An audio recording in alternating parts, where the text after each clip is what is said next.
Well, hello everyone and welcome. I'm David Pointing, the CEO of the API. With me is Kendall Klingaman, who is our Operations Manager. We're very excited to have you with us for our first ever online Students in Power Summit. So you might have seen a message from Kendall and I last week talking about some online videos from our students. But today we're kicking off the live component of the summit. So in this session, we're just going to give an overview of what we're going to be doing over the next couple of days, an overview of the Bursary program of the API as the students are featured in this summit. It's Students in Power, and when we talk about students, we're talking about undergraduate bursary students, and to give a bit of an overview of the API. First thing I'd like to do though is, as we come together as a national community of students and professionals and other people around the country, to acknowledge the traditional custodians of the lands upon which we are all meeting, and to acknowledge their continuing connection and custody of the lands, waters and environments, and also to pay my respects to their elders past, present and emerging, and their important role in the Australian community and culture. And I acknowledge any of our Indigenous and Torres Strait Islander colleagues and friends who are joining us in the summit today, as we are featuring some of our students who've been working with our Career Trackers Indigenous Internship program as well. So welcome to you. Some administrative housekeeping notes. We are recording this session and our other sessions so that we can try and pull out some quotes and comments for our benefits, but also to share with other stakeholders. So these recordings will be available after these live sessions. So to help things run smoothly, we do want this to be a discussion of the community, but there are some structured elements and then some Q&A. So we invite you to have your cameras on, because faces and people are much better for all of us, but also to have your microphone on mute, as is good practice.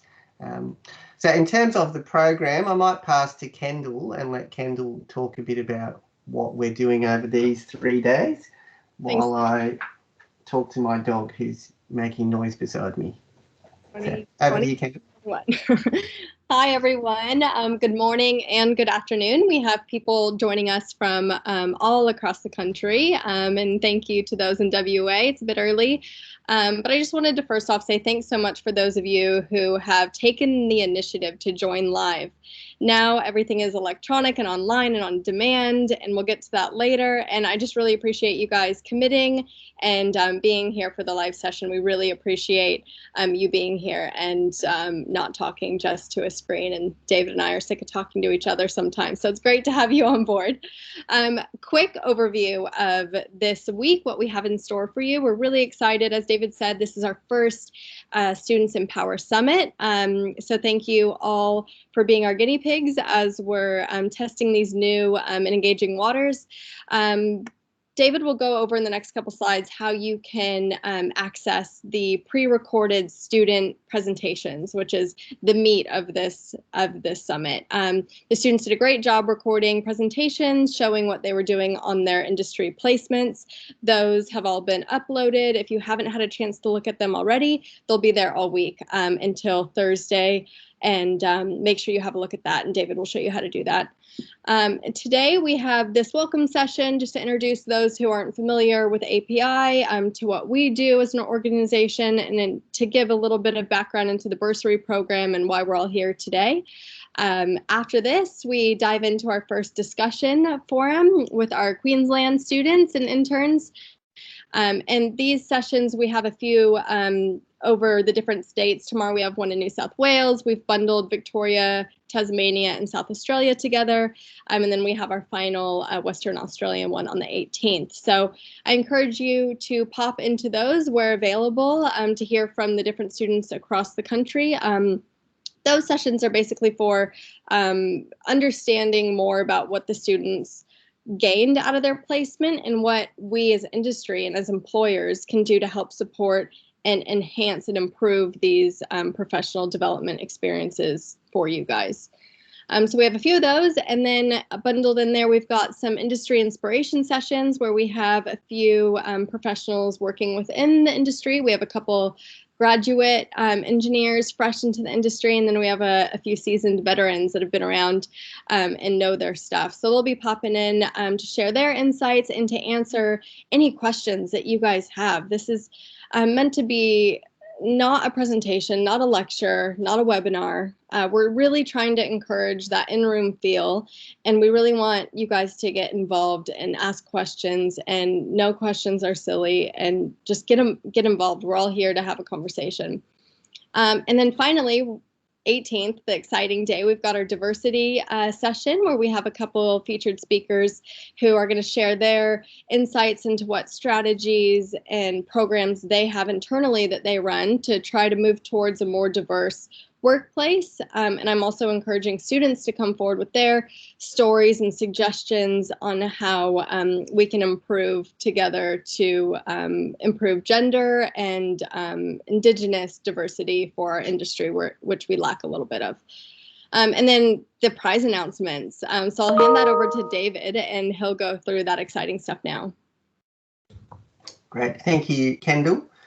So yeah, we hope it's an interesting program for you, but as Kendall mentioned, a key part of this is our students. So we've got our students joining us in the live sessions for discussion, but each of our students has also made a short video, 3 to 5 minutes long, about what they've done over their summer placement. And to be honest, look, there's some really incredible efforts and stories in there. So I really encourage you to check them out, but also to cast your vote. So we've made a separate video on how the voting process works. That's available in the replay section at the top of the website, wherever you are.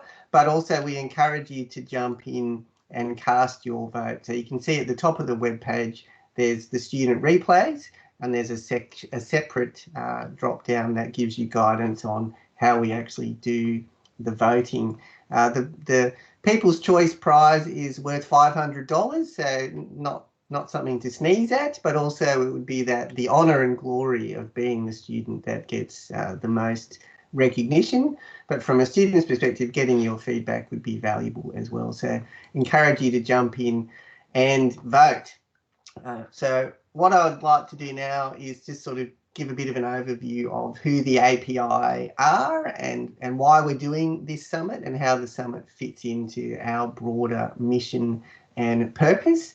So we were set up in 2004 by the power sector. So we are a not-for-profit funded by industry and organisations in the power sector.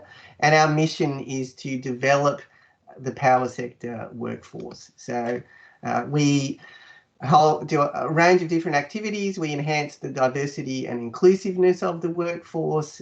We also strengthen key parts of building the workforce, such as the university or the tertiary sector.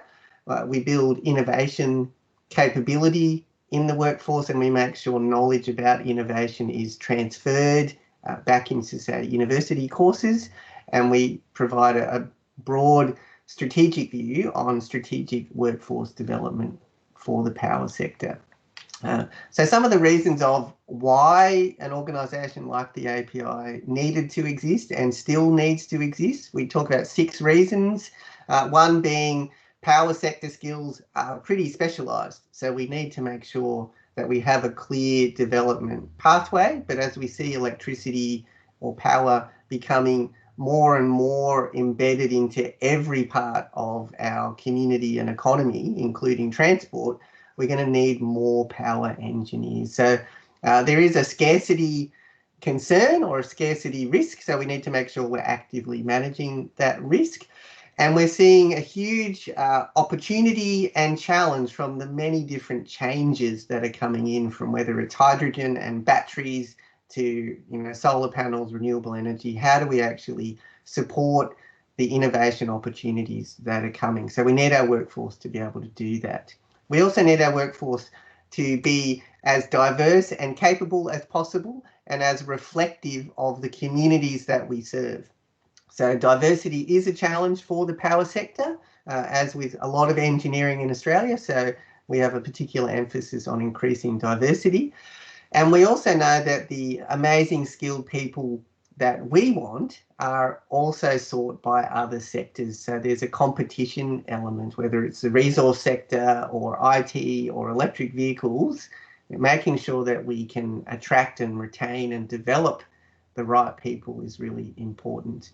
And the final element being, we're going to need our workforce to be as productive as possible, as quickly as possible. So we work in partnership with the universities to accelerate and strengthen the development of young university graduates entering the workforce for the benefit of our members and the sector as a whole. So that's why we were set up, and that's why we continue operating today, and they're sort of our key areas. So we talked about some of our main activities. You can see it on the screen there, but I suppose to touch on some of the highlights, we start in primary school with building STEM interest and capacity. We do programs in high school in year 10 to inspire an interest in solar cars and therefore renewable energy and careers in power.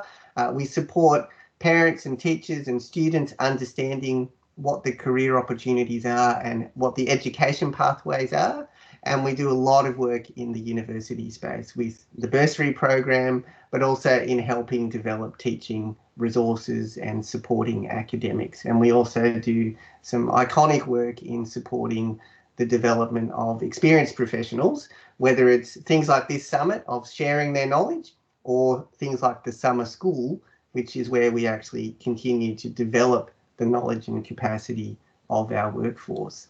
So we are member funded by industry. So of course, making sure that we provide value to our members is really important. And for them, it's providing value to their current workforce, but also that sort of broad public benefit to the whole power sector, making sure that there's enough bright, talented, capable young people on the right pathway to become the power sector workforce that we need for the future. So a lot of our value is for that future benefit for everyone. But of course, we want to provide and do provide specific benefits to our member organisations, particularly the access to the high calibre bursary students that are in our program.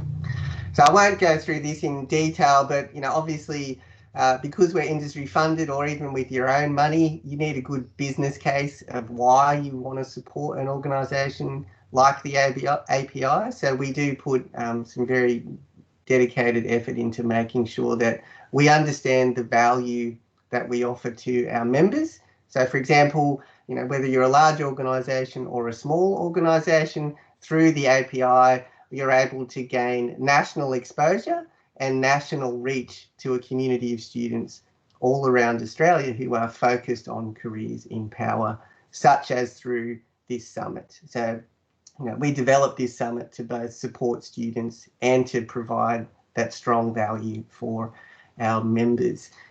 In terms of resourcing and how we work, the API has 3 staff, Kendall and myself, and a 3rd person joining us very soon. We're based in Tasmania, Queensland and Melbourne, and we are governed by a formal board composed of member representatives from our member organisation. So our current chair is Peter Langdon at Endeavour Energy, and our new deputy chair is Heidi Sick from Oricon. But we have strong support from our member organisations around the country, which translates through to strong support for our students. In terms of getting involved in the API for our member organisations or students, we've got a whole range of different things that are going on. This summit, it's new, it's one of those opportunities, but there's a whole range of different things that we're doing, from summer school to webinars to diversity forums and the like. So lots of chances to get involved, but some of those are restricted to our member organisations or to our bursary students, but we are keen to support and engage more broadly. In terms of just giving you a sense of who our members are and what their commitment to the API and the sector is, Our turnover is around $1 million a year of funding in and funding out, and we have 3 levels of membership. So the bigger organisations and the strongest supporters are our governor members, and they're putting in over $50,000 a year each to support the operation of the API. In terms of dollars, that translates to things like more than $100,000 in scholarships that we pay out to our bursary students as direct scholarships or support to work in regional areas. So $1 million in and $1 million out every year to build the future workforce for the power sector. So we're really proud of what we do, and we're really appreciative of the support from our member organisations in the sector. Some of the iconic things to touch on is the summer school. So a 2-week residential program for emerging leaders and mid-career professionals in our member organisations. This year, 2021, it will be in Adelaide and not in summer, but that will have about 30 professionals joining us for 2 weeks in what is quite an amazing program and experience. So summer school this year, not only is it not in summer, but we're also adding in an extra component, which will be online executive insights sessions. We're calling them, with senior executives from our governor member organisations, sharing what they think the strategic challenge and opportunities are for the power sector in Australia. So that's a really great opportunity for taking capability and knowledge to that next level for the workforce.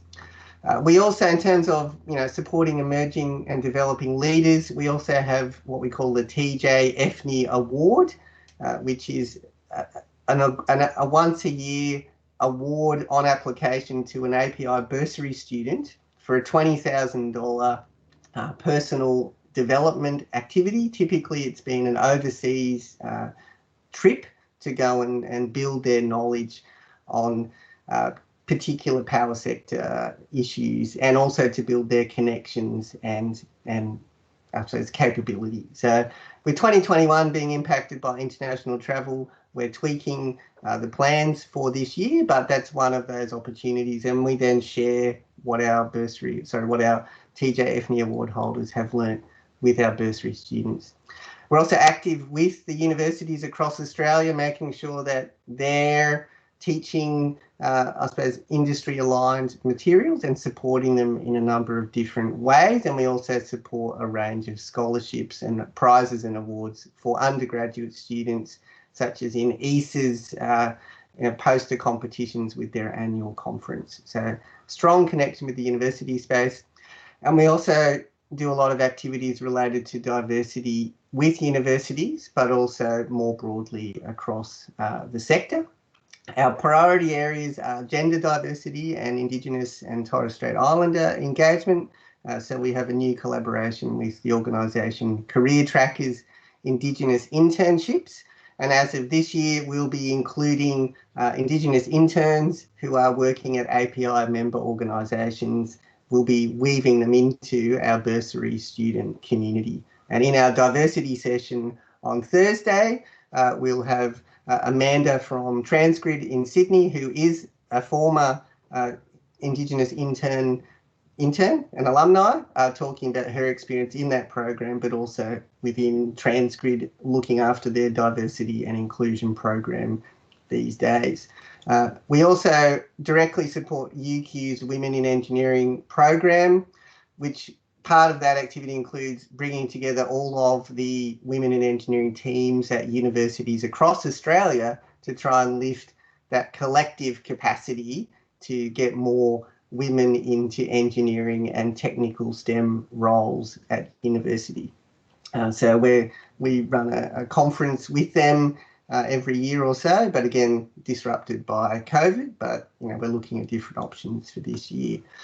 Innovation is the other key element of what we're doing. So we support a range of innovation projects and collaborations, including with the new Race for 2030 CRC, the biggest ever CRC that's being created with federal government funding. And our role is about knowledge sharing and knowledge transfer out of innovation projects and connecting universities to industry projects to make sure that industry is leveraging the university sector's research capacity and making sure that we're getting as much alignment of university research with industry as we can. The other strategic thing we're doing is this inspiring the next generation workforce. So we do programs in primary school called Day in the Life, and we do programs in Year 10 with ATSI, the organisation ATSI, about inspiring Year 10 kids, particularly girls, to look at careers in power. So we've given out hundreds of solar car kits around the country for classes. So a lot of kids have had a taste of power thanks to the API. The other main activity that I'll pass to Kendall, who runs the bursary program, is the API's bursary program. So Kendall, over to you. Yep, thanks, David. So I've been with API, fortunate to be with API for about 6, almost 7 years now, and I've seen this bursary program develop over those years, and I'm really proud to work with all the students that I've seen come in as a first or second year student and graduate and enter the workforce then after graduation. So we have anywhere from 87 to about 100 students on our API bursary program at one time. And the number fluctuates as new students come in and new students graduate at the end of their 4 or 5 year programs, depending on which state and what degrees they're doing. So this program, you can go to the next slide, David, please. This program is a scholarship program for students studying electrical and mechanical, and we're broadening it up to STEM disciplines because a lot of students are now doing micro-credentials and dual degrees and data science and things like that. So we recognize as an industry, as employers, that broadening those disciplines is really important. So we're diversifying the intake of our students as those become apparent. So right now, we're getting really excited because the applications are about to open again in March for the 2021 program. Oh, you can go back, David. I'll cover that really quick.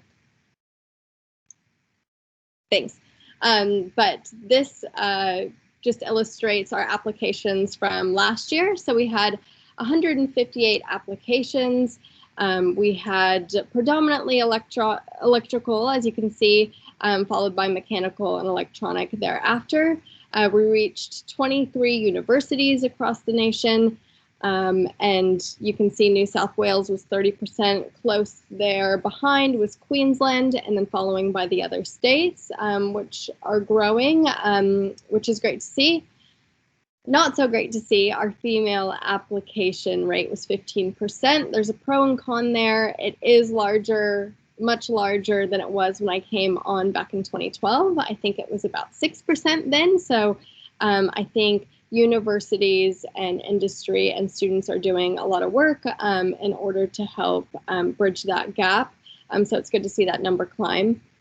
And over the past, gosh, I think the bursary program has been around, David, you might know, but I'm pretty sure for around 15 years. We've graduated over 530 students from this program. So 530 students across the nation have applied for the scholarship, received it, been supported over their 4 or 5 year degree through this program, and then graduated and entered the working force thereafter.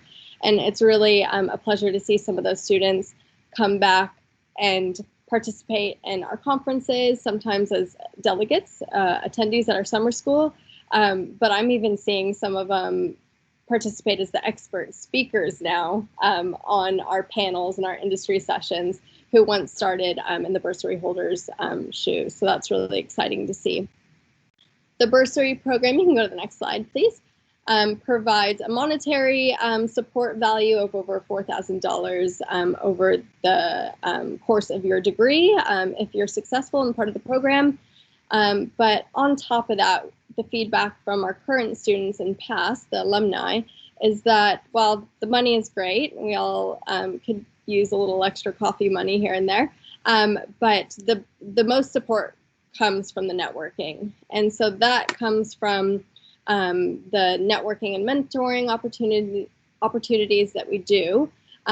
As you all know, the industry and I guess the events environment has been tossed on its head a little bit the last year. So David and I have been doing a lot of work trying to evolve into a more electronic virtual tech space in order to carry on events that we used to do and lost track of in 2020. But we're looking forward to getting a lot of those off the ground again this year.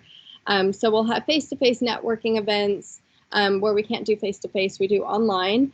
Mentoring coffee club webinars and summits similar to this. I think the second most valuable support pillar we do is involving summer placement and the graduate connections for the students.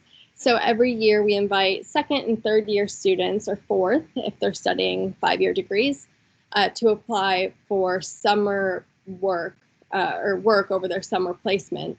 And we connect you with our API member companies who are seeking vacation students. And we connect you in a streamlined networking interview process. And students usually leave that placement with a allocation and a partnered organization who's excited to take them on for 12 weeks over the summer break. So that connection is really invaluable, and we love to help support. We also help our member organizations connect with students based on grad roles, graduate engineering roles, and other opportunities that come up, so streamlined communication. And the other exciting bit, we'll shift down now, is our STEM outreach activities. So this is additional opportunities to get involved and support the next generation there under undergrads. So we've partnered with a program called ATSI, and we provide these little solar car kits to high school students. And then we invite our bursary holders to go to these high schools and help these students build these solar cars and race them and often judge the prizes. So it's just basically about increasing the awareness of STEM, the importance of engineering, what is an engineer, and just trying to, I guess, plant that seed in high school students earlier on. And then we also have the API Day in the Life program that's been developing rapidly over the last couple of years. Schools, again, were faced with a lot of challenges, primary schools with COVID and allowances for letting visitors on site. So we weren't able to connect any of those last year, but we're looking forward to creating more opportunities to connect with primary school students to, I guess, shed excitement on STEM career pathways as well. And then David spoke about the professional development opportunities a little bit earlier in terms of other scholarships and webinar networking and knowledge sharing events that we do over the year too. So I think that leaves us to this year. We're really excited to open applications in March. So if you're not already a part of the Bursary program, please, we encourage you to sign up to our mailing list via our website, as well as follow us on LinkedIn or Facebook, and we'll announce that portal where you can apply. You just have to be an electrical engineering student or student studying STEM-related degrees, a passion and interest for a career in the power sector, and first, second, third, or fourth year students. So we encourage you to share with your friends. You got to be in it to win it. So please apply in March when that comes up. Great. So that's I suppose our formal overview of what's going on and who the API is. Now I know that some of you who are joining us, you're well aware because you are bursary students. So what we're going to switch to now is, I suppose, a Q&A around if you have any questions about the API or about the summit and what's going to happen over the next couple of days. So I'm going to stop sharing my screen and I'm going to stop recording what we're doing so we can just have a chat. So let me stop sharing that. and stop recording. So thanks.